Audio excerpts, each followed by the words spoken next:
Hello, कसे आहात सगळे? मी मधुरा, आदितची आई, आईचा खाऊमध्ये तुमचं स्वागत करते. आपली वुमन एंटरप्रेनर्सची सिरीज तुम्हाला सगळ्यांना खूप आवडतीये. मनापासून सगळ्यांना थँक्यू. आणि आज माझ्याबरोबर आहे एक होम शेफ. हॅलो विजय आंटी. मधुरा. आणि विजय आंटींच्या हाताला खूप चव आहे. मी स्वतः विजय आंटींकडनं खूपदा मागवते, कारण माझ्याकडे कधी पाहुणे असतील, मला शक्य नसेल बनवणं, तर विजय आंटींकडे मी हक्काने मागवते. आणि म्हणजे मी म्हणते की एक्सपेक्टेशनपेक्षा हे मी जास्त छान चव विजय आंटींकडनं असते.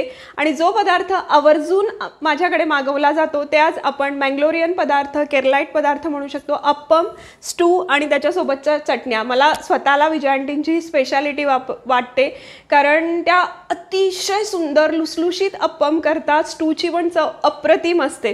विजय आंटी, आमच्या सगळ्या व्ह्यूअर्सना तुमची ओळख करून द्या. हॅलो व्ह्यूअर्स, माझं नाव विजया गणबोटे आणि मी 3 वर्षापूर्वी विजीज किचन म्हणून हे सुरू केलं. बरोबर आहे. आणि आता मला 4 वर्ष पूर्ण होतील ह्या सगळ्या गोष्टी. 1 एप्रिलला मी 4 वर्ष पूर्ण करणे. वा, कॉंग्रॅच्युलेशन. आणि विजय आंटी, किती लोकांपासून किती लोकांपर्यंतची ऑर्डर घेता? मी अगदी 5 लोकांपासून तर 150 लोक. हा सगळ्यात प्लस पॉईंट आहे, कारण बरेच होम शेफ आपल्याला माहिती आहे की लहान ऑर्डर्स घेत नाहीत. पण विजय आंटी ॲक्च्युली, म्हणजे मी आणि प्रसाद दोघंच असतो तरी पण अप्पम आणि स्टू विजय आंटी आमच्यासाठी पाठवतात. त्यामुळे इतक्या मिनिमम लोकांपासून विजय आंटी ऑर्डर घेतात.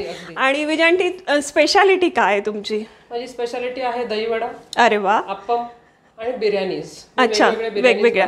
आणि प्लस विजय आंटींबद्दल सांगायचं की विजय आंटी डबे पण रोजचे आपल्याला छान देतात. लॉकडाऊनमध्ये खूप लोकांना विजय आंटींनी डबे पोचवलेत आणि प्रत्येकाची हे असते की विजय आंटींसारखा डबा, घरगुती टेस्टचा डबा दुसरी कुठेच मिळत नाही. ही विजय आंटींची खासियत असते. हो, अगदी लॉकडाऊन मध्येच ऍक्च्युली मी हे डबे चालू केले. बरं. आणि काय झालं की तेव्हा करोनामुळे बरेचसे पेशंट्स असे होते की ज्यांना जेवण मिळत नव्हतं. स्पेशली सिनियर सिटीजन्स ज्यांना जेवणच मिळत नव्हतं. ओके. आणि कोणीतरी मग मला असं अप्रोच केलं. हे किती चांगला कॉज आहे हा विजय आंटी. अगदी नक्की. विजय आंटींची जी खासियत आहे, ज्या आपल्याला दाखवणार आहेत आज, अप्पम, स्टू आणि चटणी. बरोबर. स्टूसाठी आपण घेतलं आहे गाजर, घेतलेला आहे बटाटा चिरून घेतलेला आहे, बीन्स घेतलेले आहेत, घेवड्याच्या शेंगा, फ्लॉवर, मटार. गरम मसाल्यामध्ये आपण काळी मिरी, दालचिनी आणि वेलची, कढीपत्ता जो साऊथ इंडियन कुकिंगमध्ये असलाच पाहिजे, आलं, कांदा, हिरवी मिरची. आणि स्टूचा सगळ्यात छान फ्लेवर ज्यांनी येतो आणि जे मस्ट आहे ना विजय आंटी, हे नारळाचं दूध. हे आपण घट्ट नारळाचं दूध घेतलेलं, जे स्टूमध्ये असलंच पाहिजे. आणि विजय आंटींकडे जेव्हा ऑर्डर करते, या प्रत्येकाचा फ्लेवर इतका भरभरून असतो ह्याच्यामध्ये. अप्पमसाठी विजय आंटी आपण हा साधा तांदूळ घेतो. अगदी साधा, म्हणजे कुठलाही त्याला हे नसतं आणि कुठलाही चालतो तांदूळ. अच्छा. आणि हे किती वेळ भिजवायचं? हे 2 ते 3 तास तुम्ही 2 ते 3 तास भिजून आपण बारीक मिक्सरला वाटून. अच्छा. आणि हे फर्मंट होऊ द्यायचं नाही, त्याच्याबरोबर आपल्याला. ओके. त्याच्याबरोबर आपल्याला हे खोबरं घालायचंय. अच्छा. ओला नारळ घालाय. ओला नारळाचं खोबरं घालायचं, चव घालायचा ओला नारळाचा. अगदी. आणि मग हे सगळं वाटून घ्यायचं एकत्र. बरं. आणि मग त्याच्यामध्ये आपण फर्मेंट होण्यासाठी ड्राय इस्ट आणि थोडी साखर ओके त्याच्यामध्ये घालायचं. अच्छा. म्हणजे ड्राय इस्ट आणि साखर घालून ते आपण लगेच करू शकतो. लगेच नाही, त्याला आपल्याला फर्मेंट करून ठेवावं. किती वेळ ठेवावं लागतं? 4 तास लागतात. ओके. कमीत कमी लागतं. वेदर. ओके, बरोबर आहे. हिवाळ्यात लवकर नाही होत. अगदी. म्हणून ईस्ट हे फर्मेंट करण्यासाठी मदत करते. अच्छा. आणि ह्याच्यात आपण स्पेसिफिकली नारळाचं तेल, म्हणजे खोबऱ्याचं तेल वापरतो.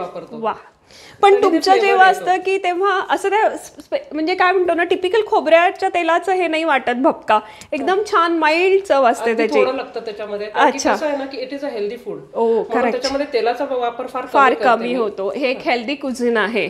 अच्छा. नारळाचं तेल असल्यामुळे ते पण एक हेल्दी तेल आहे. बरोबर.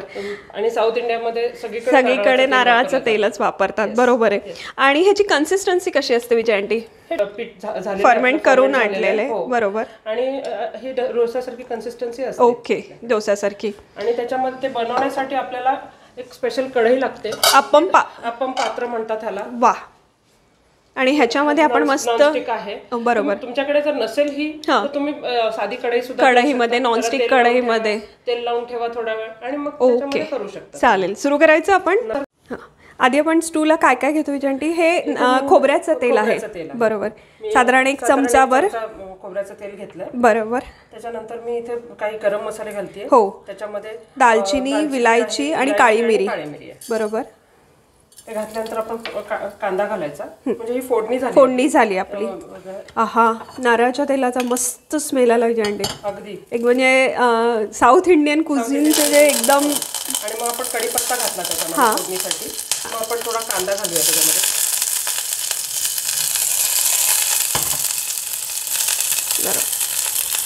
हिरवी मिरची आणि आलं घालतोय आणि हे थोडं परतून घेऊया. थोडं परतून झालं तर फार जास्त लाल नाही होऊ द्यायचा कांदा. आपल्याला खूप लाल नाही करायचा आहे. आपण उभा पातळ कापून घेतलेला कांदा आहे. आणि त्याच्यामध्ये मग आपण उरलेले बटाटे घालतोय. घालूया. गाजर, बीन्स आहे, बीन्स बरोबर, फ्लॉवर आणि मटार. केवढं हेल्दी सगळं आणि ते रंगीबिरंगी इतकं सुंदर दिसतंय. आपलं गोवन खतखताची रेसिपी सगळ्यांना खूप आवडते, त्याच्या जवळपास जाणारी ही रेसिपी आहे. बरोबर.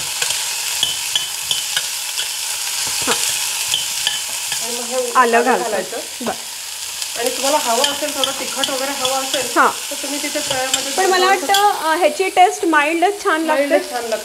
थोडं तुम्ही त्याच्यामध्ये तांबडा तिखट घालू शकता. थोडी धना जिऱ्याची पूड घालू शकतो. त्याचा अजून फ्लेवर येतो. बरोबर. पण कसं आहे, लहान मुलं खातात म्हणून थोडं माइल्डच असते मी हे. विजयांटी, ऑर्डर्स किती आधी द्यावी लागते तुमच्याकडे?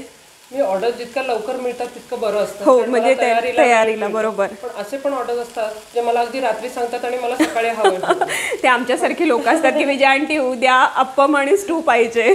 आणि कुठल्या कुठल्या एरियात आपण डिलिव्हर करतो? मी राहते बानेरला. मी बानेर एरियामध्ये सगळीकडे बालेवाडी, पिंपळे निलक, पाकड सगळ्या या जवळपासच्या एरियामध्ये डिलिव्हरी करते. आणि जर मोठी ऑर्डर असेल तर मी लांब पण जास्त लोकांची ऑर्डर असेल तर लांबपर्यंत पण. चवीनुसार मीठ घालतोय आणि हे 2 ते 3 शिट्ट्यांमध्ये शिजून जातं. बरं. आपण भाज्या सगळ्या वाफायला कुकरचं झाकण लावणे आणि किती शिट्ट्या होऊ द्यायच्या विजयांटी? 2 ते 3 शिट्ट्या. 2 आणि 3 मस्त शिजतात. आपण ह्याच्यात फक्त मीठ आणि पाणी घालून या शिजायला लावलेले आहेत. आणि एक वेगळा काही कस्टमरचा रिव्ह्यू होता विजयांटी जो लक्षात राहिलेला आहे. अगदी एक माझे कस्टमर होते, एक काका होते जे 85 इयर्स ओल्ड होते. आणि त्यांना डेंटल प्रॉब्लेम होते. डेंटल प्रॉब्लेम असे की ते काहीही तिखट खाऊ शकत नव्हते. म्हणजे साधी काळी मिरी सुद्धा त्यांना चालत नव्हती. अरे बापरे. तर त्यांना दही वडे, मी केलेले पराठे, त्यांना सगळं मऊ लागायचं. भेंडीची भाजी अत्यंत आवडते माझी. त्यांना विजयांटींची भरली भेंडी तर मी माझ्याकडे खूपदा बऱ्याचदा जेव्हा मला शक्य नसतं तेव्हा विजयांटींकडे मी हक्काने ऑर्डर करते.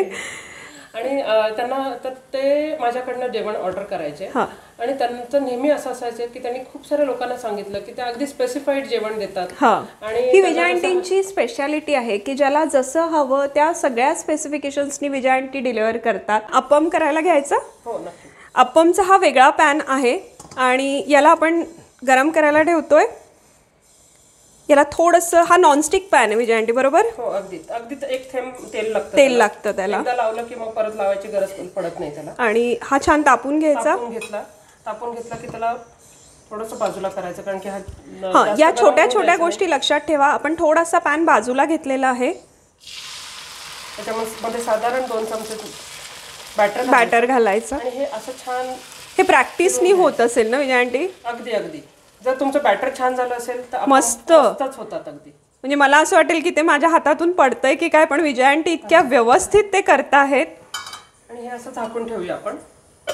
साधारण 2 ते 3 मिनिटं हे झाकून ठेवायचं. ते छान मऊ होतं. आणि मध्ये असं छान त्याला जाळी अशी छान फ्लफी होतं. आणि काल आमचं असंच बोलणं होत होतं तेव्हा विजयांटींनी मला सांगितलं की काल 100 वडापावची ऑर्डर होती. बापरे. आणि हे सगळं तुम्ही एकट्या मॅनेज करता? सध्या मी एकटीच मॅनेज करते. माझा मुलगा मदत करतो. आधी असं होतं की माझी आई मला मदत करत होती, ती यायची मला. पण आता कसं वय झालेलं आहे. आणि पुरणपोळी वगैरे पण सगळ्या या गोष्टी विजयांटी महाराष्ट्रीयन पण खूप छान देतात. विजयांटींची स्पेशालिटी आहे की त्या सगळ्या प्रकारचं जेवण आपल्याला केटर करतात.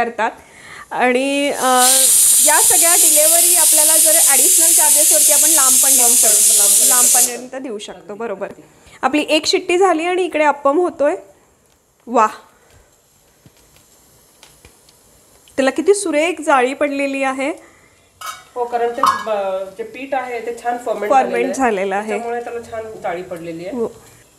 मस्त जाळी, एकदम छान लुसलुशीत अप्पम आपलं तयार आहे. आणि विजय आंटीने हे इतक्या खुबीने झटकीपट केलेलं आहे. खूप सुरेख, खूप सुरेख. मुद्दामून त्या परत एक आपल्याला करून दाखवत आहेत की पॅन कशा पद्धतीने तो हात हलवणं आपल्याला वाटतंय तितकं सोपं नाही आहे, हे ते प्रॅक्टिसने शक्य आहे. आपण अप्पम, स्टू आणि त्याच्याबरोबर ग्रीन चटणी देतो. करेक्ट. काय काय घातलं विजय आंटी ह्याच्यात आपण? त्याच्यामध्ये मी ओलं खोबरं घातलंय, कोथिंबीर घातली, आलं घातलंय, थोडं जिरं घातलंय, लिंबू घातलंय, मीठ साखर घातलंय. एवढं आपण ह्याच्यामध्ये घातलंय. आणि आता आपण हिरवी चटणी वाटून घेतोय. आपण या कन्सिस्टन्सीची एकदम छान हिरवी मस्त चटणी वाटून घेतली आहे. इथे आपले 2 अप्पम छान मस्त रेडी आहेत. आणि आता आपण स्टूची राहिलेली प्रोसेस करतोय. आणि वा, मस्त भाज्या शिजल्यात. आणि हे थोडं स्मॅश करून घ्यायचं का ना विजय आंटी? हो, थोडंसं स्मॅश करून घ्यायचं. कन्सिस्टन्सी येते. ओके, म्हणजे थोडा घट्टपणा येतो त्याचा. बरं, शिजलेले आहेत. आपण त्या वेगळ्या पॅनमध्ये काढून घेतलंय. आणि गरम मसाल्याचा फ्लेवर पण विजय आंटी मस्त अरोमा येतोय. आणि ह्याच्यात आपण घालतोय नारळाचं दूध, घट्ट नारळाचं दूध. ही खरी मँगलोरियन कुझिनची खासियत आहे. वा, मस्त. साधारण 1 वाटी नारळाचं दूध घातलं आपण. एवढ्या भाज्यांना आपण 1 वाटी नारळाचं दूध घालतोय. आणि हे फार जास्त उकळायचं नाही, म्हणजे नारळाचं दूध फाटतं. अच्छा, हे सीमवरती 1-2 मिनिटं ठेवायचं आणि मग रेडी. त्यांचे डिटेल्स आपले खालती स्क्रीनवरती येत आहेत. त्यांच्याकडनं नक्की ऑर्डर करा. वुमन एंटरप्रेनर्सच्या सिरीजमध्ये आज विजय आंटींच्या हातचे मस्तपैकी अप्पम, लुसलुशीत अप्पम, व्हेज स्टू आणि मस्त हिरवी चटणी, इतका सुंदर मेनू आहे. हे नक्की करून पहा. विजय आंटींकडनं ऑर्डर करा. आईचा खाऊ चॅनल हे सबस्क्राईब करा. थँक्यू विजय आंटी. थँक्यू मधुरा. थँक्यू.